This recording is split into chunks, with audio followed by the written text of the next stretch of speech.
ఇవాళ ఈ దేశంలో మొట్టమొదటి ఉపాధ్యాయురాలుగా మహిళా పక్షపాతిగా మహిళల కోసం నిరంతరం పోరాటం చేసి స్వర్గస్థులైనటువంటి శ్రీ సావిత్రిబాయి పూలే జయంతి సందర్భంగా అందరికి కూడా శుభాకాంక్షలు.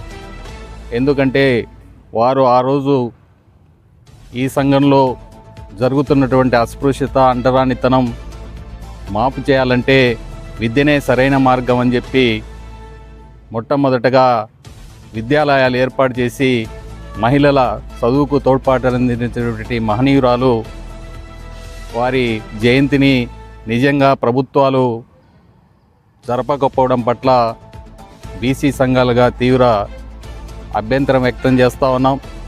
ఎందుకంటే ఇవాళ రాజకీయ నాయకుల ఫోటోలు, రాజకీయ నాయకుల విగ్రహాలు పెట్టడానికి ప్రభుత్వాలు ముందుకొస్తున్నాయి, కానీ సంస్కర్తలు, సంఘ సంస్కర్తలు ఈ దేశంలో అనేక మార్పులు తీసుకొచ్చినటువంటి మహనీయుల యొక్క విగ్రహాలు పెట్టేదానికి వెనుకంజ వేయడం పట్ల తీవ్రంగా అభ్యంతరం చేస్తున్నావు. రానున్న కాలంలో ఖచ్చితంగా సావిత్రిబాయి పూలే విగ్రహాన్ని నంద్యాల ప్రధాన కూడలిలో ఏర్పాటు చేయాలని చెప్పి అధికారులందరికీ కూడా విజ్ఞప్తి చేయడం జరిగింది.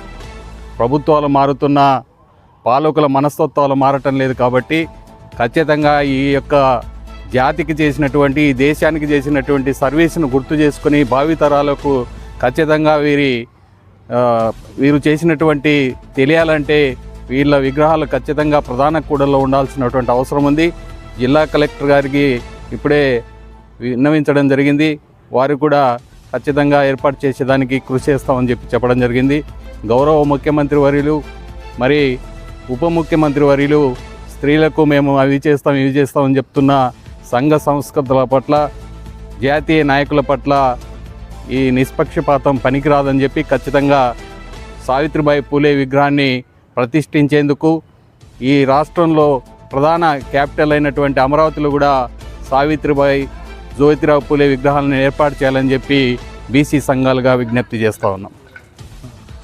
ఈరోజు జాతీయ బీసీ సంక్షేమ సంఘం నంద్యాల జిల్లా ఆధ్వర్యంలో జనవరి 3 సావిత్రిబాయి పూలే జయంతి సందర్భంగా రాష్ట్ర ప్రభుత్వం అధికారికంగా సావిత్రిబాయి పూలే గారి జయంతి ఉత్సవాలు చేయాలని చెప్పేసి కోరుతూ నంద్యాల జిల్లా కలెక్టర్ గారికి, నంద్యాల జిల్లా ఆర్డీఓ గారికి, నంద్యాల జిల్లా అడిషనల్ ఎస్పీ గారికి, తర్వాత మున్సిపల్ కమిషనర్ గారికి, నంద్యాల తహసీల్దార్ గారికి, నంద్యాల రూరల్ తహసీల్ గారికి ప్రముఖ అధికారులను కలిసి వినతి పత్రం అందజేసి సావిత్రిబాయి గారి చిత్రపటం వాళ్ళకి అందజేయడం జరిగింది. ఈ కార్యక్రమము ముఖ్య ఉద్దేశము సావిత్రిబాయి పూలే గారు స్త్రీల కోసము, స్త్రీలు చదువుకోవాలి, వాళ్ళ సమాజంలో అభివృద్ధి చెందాలనే ఉద్దేశంతో మొట్టమొదట 1847లో స్త్రీలకు ఒక స్కూల్ ఏర్పాటు చేసి వాళ్ళు చదువుకోవాలి, అన్ని రంగాల్లో అభివృద్ధి చెందాలని చెప్పేసి స్కూల్ ఏర్పాటు చేసి వాళ్ళ అభివృద్ధికి తోడ్పాటు చేయడానికి సాయం చేశారు.